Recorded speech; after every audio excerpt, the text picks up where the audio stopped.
Mula sa Igat hanggang sa Ilog, ang food trip at extreme adventure ni Drew sa Quirino Province ngayong weekend.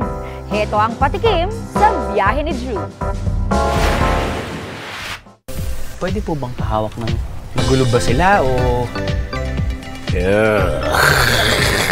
Buti na lang, nandyan kayo. Kiwit ang tawag nila sa mga igat na naninirahan sa mga palayan. At ang totoo niyan, peste nga raw ang turing sa kanila ng mga lokal. Ang mga kiwit kasi na ito, very OA sa pagbutas ng mga pilapil. Ang mga kiwit, madalas daw ulamin ng mga lokal. Absolutely, hindi mo maiisip na may isda dito. Kasama sa embutido na malasa siya. At meron siyang alat. At feeling ko kailangan mo ng sando makmak na kanin at itlog. Parang pwede ito pang breakfast Ito pang pasalubong. Napag-alaman ko na ang mga bangka lumalayag pa rin sa kahabaan ng Governor's Rapids kahit pa OA ang agos ng tubig.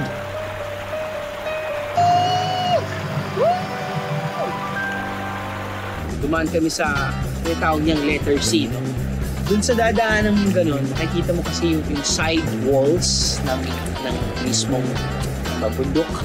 Yun feeling ko yung maganda dahil puti sila. Sa kanyang angas at tindig, akalain niyo bang 70 years old na siya? Siya ang binansagang Thunder Rider na si Sir Sam.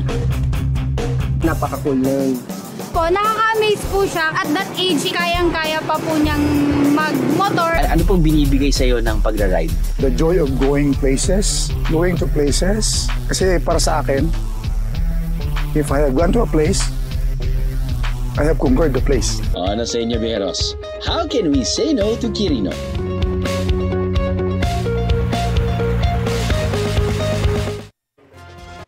Kapuso, para sa mga maiinit na balita, mag-subscribe sa GMA Integrated News sa YouTube. Sa mga kapuso naman abroad, subaybayan nyo kami sa GMA Pinoy TV at sa www.gmanews.tv.